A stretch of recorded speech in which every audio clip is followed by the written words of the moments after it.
Hello, my name is Lisa Pennington and I'm the Governor General of the Mayflower Society.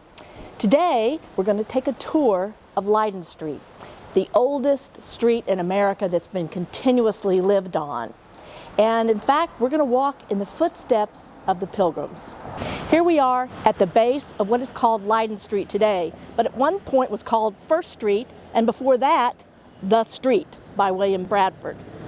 But before it was even called The Street, all of this land here was owned by the Pokanoket tribe. They used this land to grow corn and beans and other crops here, and they had some of their villages over by a place called today Watson's Hill. When the Pilgrims came here, no one was actually living here, but it had been cleared for agriculture. So William Bradford thought it was an ideal place.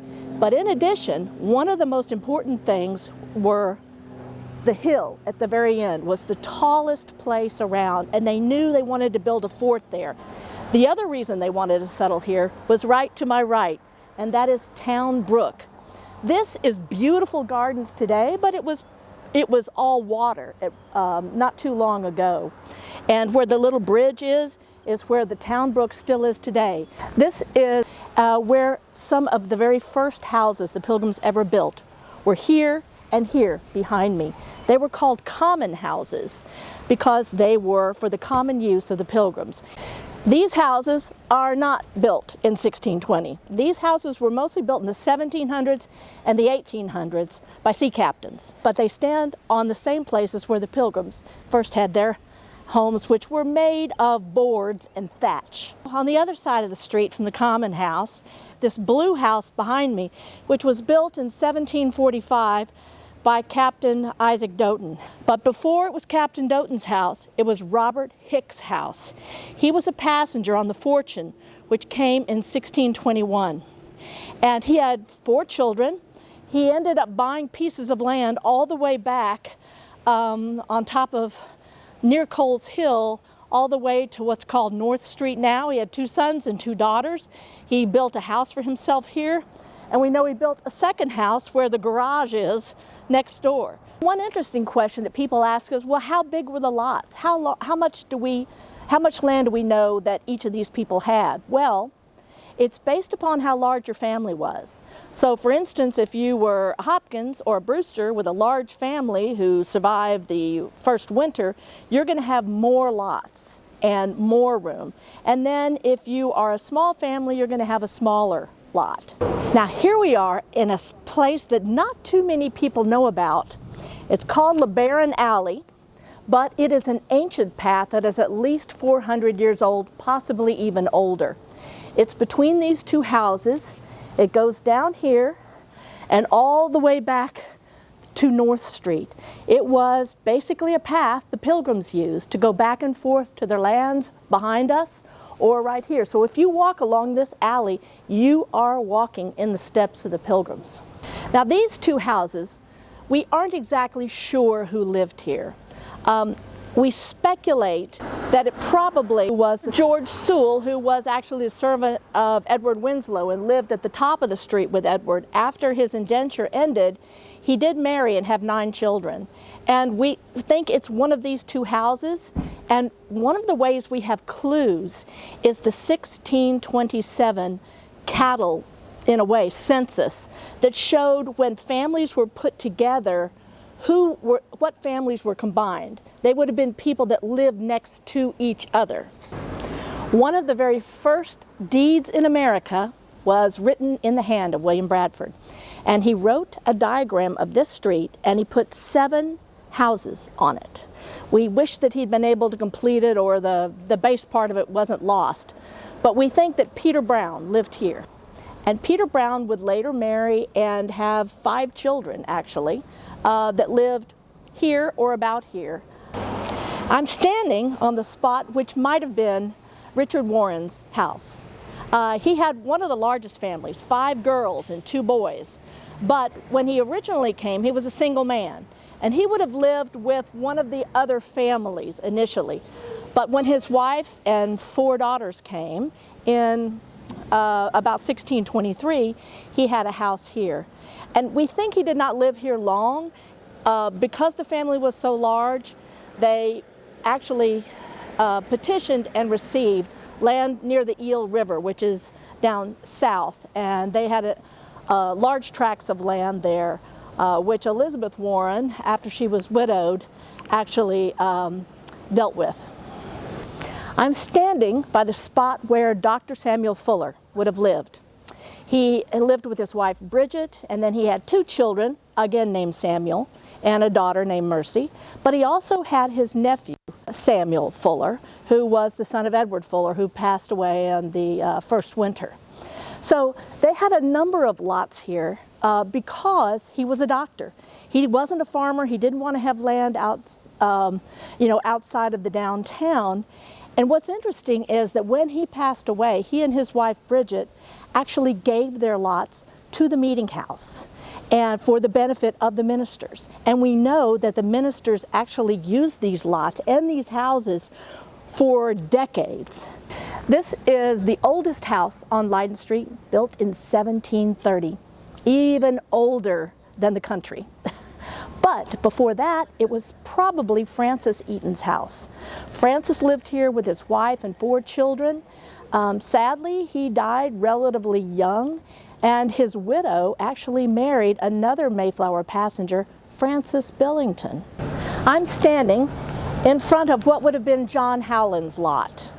And also, what's interesting about this beautiful house is it's one of only 3 federal houses in Plymouth, built as a beautiful federal mansion in about 1820.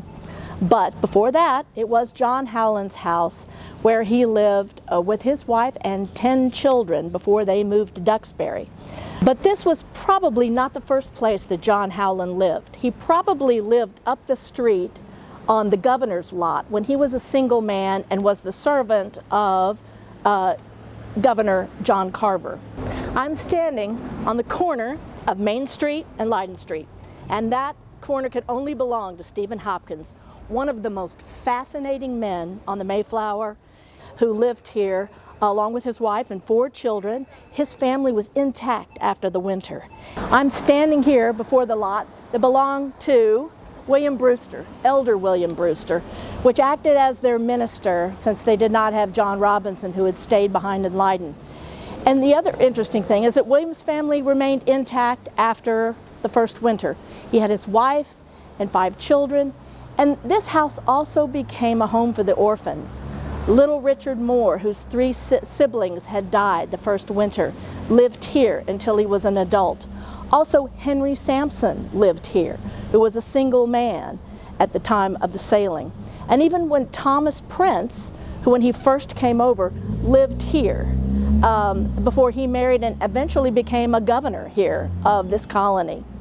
William Brewster would be one of the most important people in the colony and the guiding light of the colony, universally beloved by all the Pilgrims.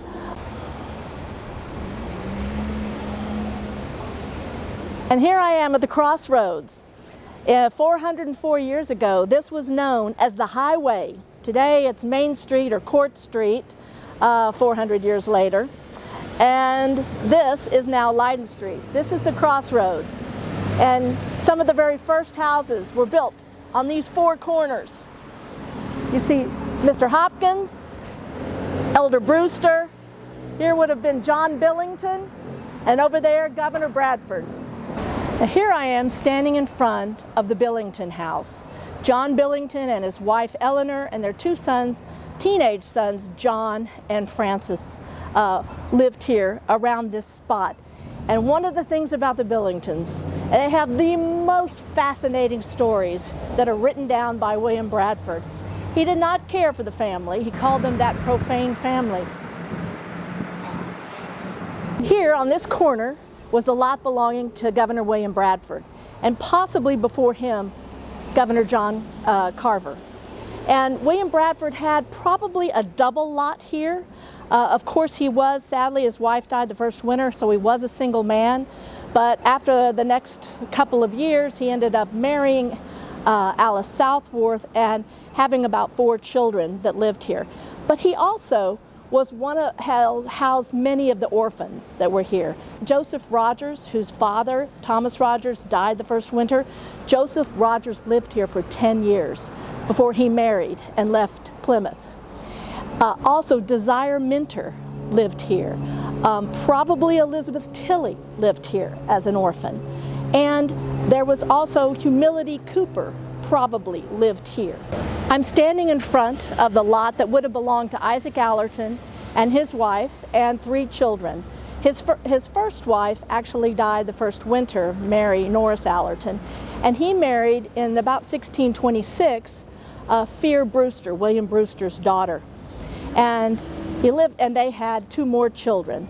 But more than that, he also housed some of the orphans. John Crackstone from Colchester was the son of his father, John Crackstone, who had died the first winter. And in addition, when Deggery Priest's wife, who was also Isaac Allerton's sister, came here with her new husband and 2 daughters, they probably lived here at first. And there's evidence from the cattle census that they might have lived close by, either here or someplace else nearby. We know they shared the cattle with each other, so we know they would have been nearby. Isaac Allerton was the assistant governor for about 10 years and was also the agent for the Pilgrims. This lot, or somewhere around here, was John Alden's home. He ended up marrying Priscilla Mullins and having about 10 children. But he came as a single man on the Mayflower, as a barrel maker, a cooper, and decided to stay with the Pilgrims. And we're lucky that he did, because he was one of the leaders of Plymouth colony, and would later on be a Board of Assistants member and other important jobs. And here we are at the top of the hill, and we have, right about here, the house of Miles Standish. And in fact, it's the only house we know that archaeologists have actually located. He built the house cut into the hill behind me so that 2 sides were built into the hill, and that's just 2 sides you don't have to defend in case of attack. Now, why was Miles Standish right here? Because he was nearby the fort / town hall / meeting house. And he would have been the one that was in charge of the defense of the colony. He had 7 children while he was here. His first wife died on the first winter and he remarried. And then he stayed here in Plymouth until about 1636. And it was one of the things that broke William Bradford's heart to have him leave, because he had been such an important part of building the colony. Right about here was the house owned by Francis Cook. Francis came on the Mayflower, and later on his wife came, Hester Mayhew, and they had a number of children. And in addition, we think perhaps that Experience Mitchell, who came on the Anne, and who actually married Jane Cook, Francis Cook's daughter, might have bunked in here first as a single man, just based on the cattle survey of 1627. We know they were together. So next door, up the hill, was Edward Winslow. Edward Winslow had an incredible life. He not only had a little illegal printing press in Leyden, but he also eventually became governor here and a diplomat for the crown in later years. He was very important to the colony and was one of the most important men here, as a matter of fact. And one little known detail is that the very first marriage here was between him and Susanna White, a recent widow of only 3 months. Her husband, William White, had died the first winter. And then she was left with a 2-year-old and a newborn baby. They married and had 4 more children later. But when they lived here, and before they moved to Marshfield, they also had the servant George Sewell, before he moved down later after his indenture was over. But Edward Winslow was really one of the most important people in the colony, and also one of the people that William Bradford relied upon, not only for diplomacy, but also as an agent. And It was one of the things that made William Bradford, another one of the things that made William Bradford sad was when Edward Winslow actually left Plymouth to go to Marshfield and then back to England. And of course, I have to talk about a little 13-year-old orphan by the name of Mary Chilton. Mary, as you might have read, may have been the very first one to step on Plymouth Rock. She was only 13 when she came here, and sadly, she was orphaned right away. Her mother and father also perished, so we know she lived somewhere here. And we think of the available evidence, she probably lived with the Winslows. She appears with them in the cattle distribution in 1627, so they would have shared cattle. And then most importantly, she ended up marrying John Winslow, who was Edward Winslow's brother. She lived here for a period of time in Plymouth and then ended up moving to Boston, where her husband was a merchant. And both of their graves can actually be found in Boston. So I often think of that poor little girl and all the other little orphans that made it here and how brave they were to be here in the wilderness without their parents. Special thought goes out to all those children. Well, we finally made it to the top of the street, and I am standing on sacred ground. This is the Mayflower Meeting House, and it is owned by the General Society of Mayflower descendants. This is actually the 6th building of the meeting house from 1620 onward. And this was built in 1897 as Art Deco, and we're going to be turning it into an educational center which will tell the Pilgrim story. But long before that, this is where the Pilgrims would come every Sunday. And you are standing, or we are standing, right here in Town Square. This square has so much history throughout time, not just the Pilgrims. As I mentioned earlier, in 1774, when they drug Plymouth Rock all the way up here to the courthouse, the 1749 courthouse where Isaac Allerton's house was, they stood on that rock and exhorted the Plymouthians to join the patriot cause. And right here at the meeting house, they flew a flag that said "Liberty or Death," to kind of borrow a phrase from Patrick Henry in the South.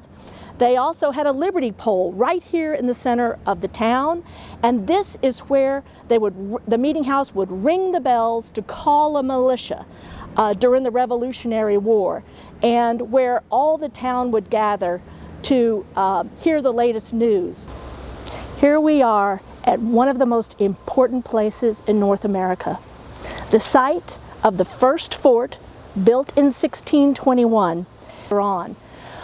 But the most important thing here, aside from the defense, was this was also their townhouse and their place of worship. It was here that the very first law in America was ever passed. In 1623, they passed the right to trial by jury as immortalized in the Magna Carta of 1215. Wow. So here we are, on one of the most important places not only for Plymouth, but also important for America. It is the very beginnings of democracy and the rule of law, and as descendants, you should be honored that you are descended from these incredibly amazing people.